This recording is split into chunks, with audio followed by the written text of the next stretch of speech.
Welcome to 3 Minutes Fix. In this video, we are going to see how to add lock computer option in your right-click menu for easy access.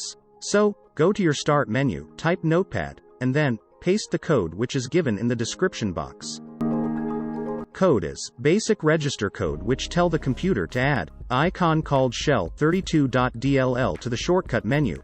And yes, it should be added in bottom of the shortcut menu list, so you won't accidentally press lock screen while refreshing the screen.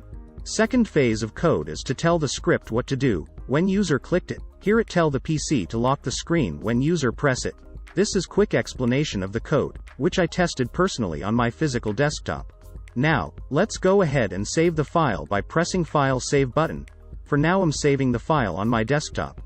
Keep any name you wish to save, but do remember to save with extension called .reg. Now, on your desktop you can see a registry file. Go ahead and run it. You can press Add to Registry button on the Confirm dialog box.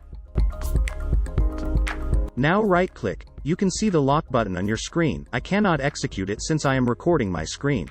So, to remove it, what should we need to do? Just paste the file in Notepad. Let's go ahead and save the file. Save it as remove lock with extension as .reg. Now, go ahead and run the reg file. You can press Add to Registry button on the Confirm dialog box. After that right-click and see, you want see lock screen button there. Hope this video was useful and save your time by locking your screen when you're away from your desktop at home. For your convenience, I am adding a ready-made registry file, on description also adding code in plain text file. Since it's not safe to put script file in direct description and on comment section for security reason. Thanks for watching. Do comment your doubts regarding Windows to me via comment. 3 Minutes Fix is ready to explain at any time. Don't forget to subscribe to my YouTube channel, like and share this video to your friends so everyone get useful by this simple 3 minutes tricks.